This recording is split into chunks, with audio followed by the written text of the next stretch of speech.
Hi, friends and families. We've been talking about pumpkins quite a bit. I've heard my friends mention pumpkin muffins, pumpkin bagels, pumpkin pie, and even pumpkin bread. So let's read now about pumpkin soup by Helen Cooper.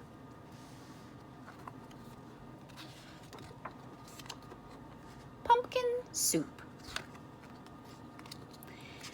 Deep in the woods, there's an old white cabin with pumpkins in the garden. There's a good smell of soup, and at night, with luck, you might see a bagpiping cat through the window, and a squirrel with a banjo, and a small singing duck.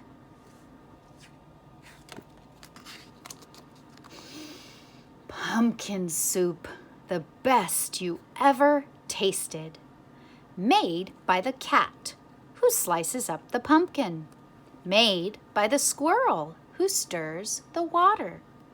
Made by the duck, who scoops up a pipkin of salt and tips in just enough.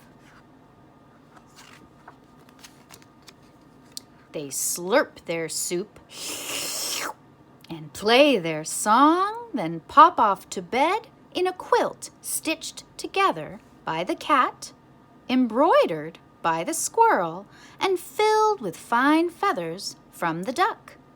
And it's peaceful in the old white cabin. Everyone has his own job to do. Everyone is happy, or so it seems. But one morning, the duck woke up early. He tiptoed into the kitchen and smiled at the squirrel's special spoon. "Wouldn't it be fine," he murmured, "if I could be the head cook?" He drew up a stool, hopped on top, and reached until his beak just touched the tip of the spoon. Ker-plunk! Down it clattered. Then the duck trotted back to the bedroom, held up the spoon, and said, "Today, it's my turn to stir the soup."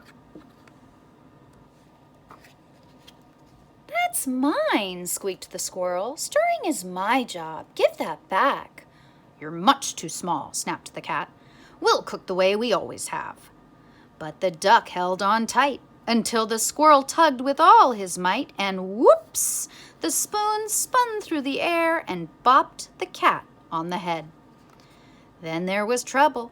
A horrible squabble, a row, a racket, a rumpus in the old white cabin. "I'm not staying here," wailed the duck. "You never let me help with anything." And he packed up a wheelbarrow, put on his hat, and waddled away. "You'll be back," stormed the cat, "after we've cleaned up." And the squirrel shook his spoon in the air, but the duck didn't come back. Not for breakfast, not even for lunch. "I'll find him," scoffed the cat. "He'll be hiding outside." "I bet he's in the pumpkin patch." But the duck was not in the pumpkin patch. They could not find him anywhere. So they waited all that long afternoon. The cat watched the door. The squirrel paced the floor. "That duck will be sorry when he comes home," they muttered. But the duck didn't come home, not even at soup time. The soup wasn't tasty. They'd made it too salty. They didn't feel hungry anyway. They both sobbed over supper. And their tears dripped into the soup and made it even saltier. "We should have let him stir the soup," sniffled the squirrel. "He was only trying to help," wept the cat. "Let's go out and look for him." The cat and the squirrel were scared as they wandered down the path in the dark, dark woods. There they are. They feared for the duck, all alone with the trees and the foxes and the wolves and the witches and the bears, but they couldn't find him. So this is what they're worried might be happening to poor little Duck. On and on they trudged until they reached the edge of a steep, steep cliff. "Maybe he fell down that," wailed the cat. "I'll save him," squeaked the squirrel, and he scrambled down on a long, shaky rope. He searched all around on the ground, but he couldn't find the duck.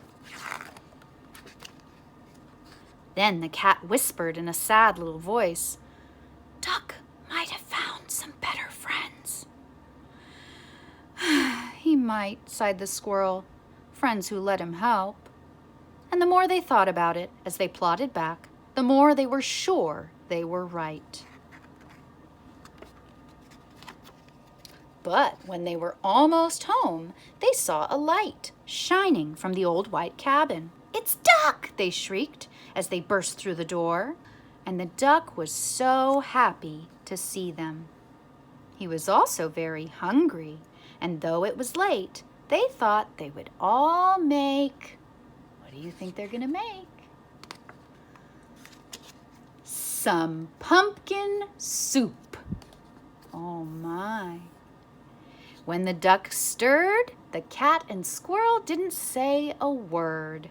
Not even when the duck stirred the soup so fast that it slopped right out of the pot. Not even when the pot got burnt. Then the duck showed the squirrel how to measure out the salt, and the soup was still the best you ever tasted. So once again, it was peaceful in the old white cabin, until the duck said, "I think I'll play the bagpipes now." Uh-oh, there's our little duck. And Squirrel is saying, "No, thank you. Those are my bagpipes." The end. I hope you enjoyed this pumpkin story, my friends, and I hope you enjoy some lovely fall foods with your families. Happy reading, friends. Bye.